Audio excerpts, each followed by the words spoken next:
Assalamualaikum warahmatullahi wabarakatuh. Nama saya Umairul Syafiq bin Zaid dari kelas 4 kreatif. Hari ini saya akan membentangkan projek PBL Bahasa Malaysia yang bertajuk Peribahasa. Saya akan membentangkan isi kandungan buku skrip Bahasa Melayu saya. Yang pertama, maksud peribahasa. Yang kedua, simpulan bahasa.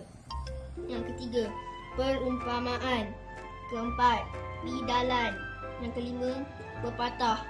Yang keenam, bandingan semacam. Yang ketujuh, kata hikmat. Buku serat pertama menceritakan makna peribahasa dan jenis-jenis peribahasa. Maksud peribahasa. Maksud peribahasa merupakan rangkuman simpulan bahasa, perumpamaan, pepatah, bidalan dan perbilangan setiap satunya mempunyai sifat dan tujuan yang tertentu. Jenis-jenis peribahasa: simpulan bahasa, perumpamaan, bidalan, pepatah, perbilangan, kata-kata hikmat, gabungan semacam. Tetapi dalam buku follow saya hanya menceritakan 5 sahaja dari jenis-jenis peribahasa ini. Simpulan bahasa, perumpamaan, bidalan, pepatah, kata-kata hikmat, gabungan semacam. Muka surat kedua ini saya akan menerangkan makna simpulan bahasa dan ciri-ciri bahasa dan contohnya. Maksud simpulan bahasa. Maksud simpulan bahasa merupakan ungkapan yang telah matap dan mempunyai maksud yang khusus. Simpulan bahasa adalah kata-kata ringkas atau rangkaian perkataan yang dirumuskan dalam susunan tertentu yang membawa maksud tertentu. Ciri-ciri simpulan bahasa. Ciri-ciri yang pertama, terbentuk daripada penggunaan kata kerja. Yang kedua, terbentuk daripada penggunaan kata adjektif. Yang ketiga, terbentuk daripada penggunaan kata nama khas. Yang keempat, terbentuk daripada nilai kepercayaan.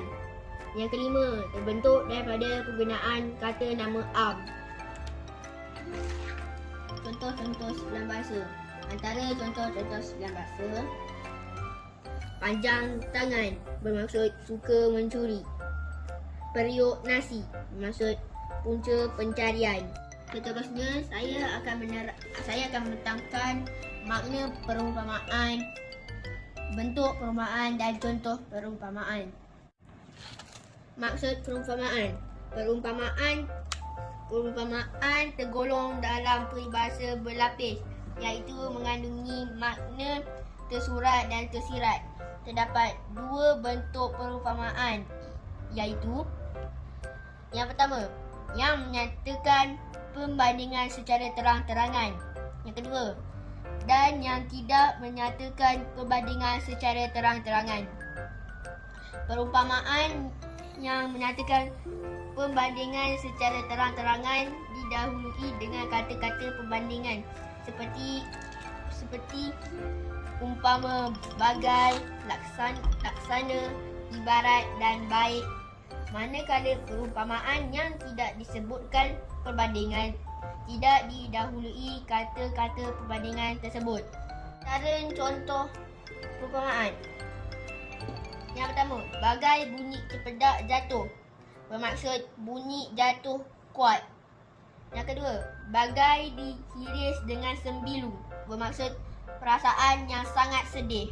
Muka surat seterusnya saya akan menceritakan makna bidalan dan contoh bidalan. Maksud bidalan. Bidalan ialah peribahasa yang berfungsi sebagai nasihat.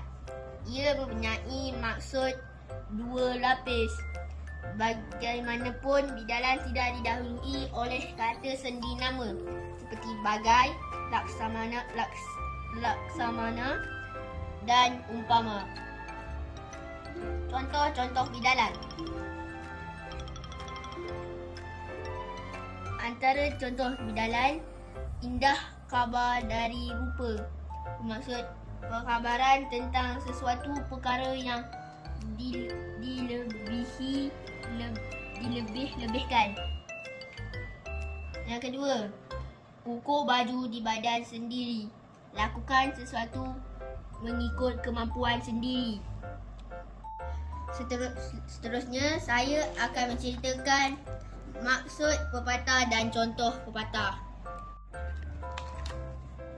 Maksud pepatah. Pepatah seakan-akan sama dengan bidalan, tetapi pepatah mempunyai rangkaian perkataan berkerat-kerat atau berpatah-patah. Contoh, di antara contoh-contohnya, diam-diam ubi berisi. Orang yang pendiam tetapi berakal itu lebih baik daripada orang yang pendiam tetapi bodoh. Yang kedua, buat baik berpada-pada, buat jahat jangan sekali. Sekiranya membuat kebaikan, hendaklah ada batasnya. Sebaiknya jangan lakukan kejahatan. Terusnya, saya akan menceritakan makna bandingan semacam dan contoh bandingan semacam. Maksud bandingan semacam. Bandingan semacam ialah sejenis bahasa kiasan yang menunjukkan sifat keadaan seseorang atau sesuatu benda secara perbandingan. Antara contoh-contohnya, adil macam hakim, berani macam harimau ataupun singa. Akhir sekali, saya akan menceritakan makna kata hikmat dan contoh kata hikmat. Maksud kata hikmat. Kata hikmat merujuk kepada penjaga ulama atau orang bijak pandai. Contoh. Antara contohnya, bahasa menunjukkan bangsa. Maksud, melalui pertuturan, seseorang itu dapat diketahui bangsanya. Yang kedua, masa itu emas. Masa sangat berharga. Sekian saja pembutangan buku skrip peribahasa saya. Sebelum mengakhiri video ini, saya ingin berterima kasih kepada guru-guru dan ibu bapa saya kerana menolong saya menyiapkan buku skrip peribahasa ini. Sekian, terima kasih. Assalamualaikum.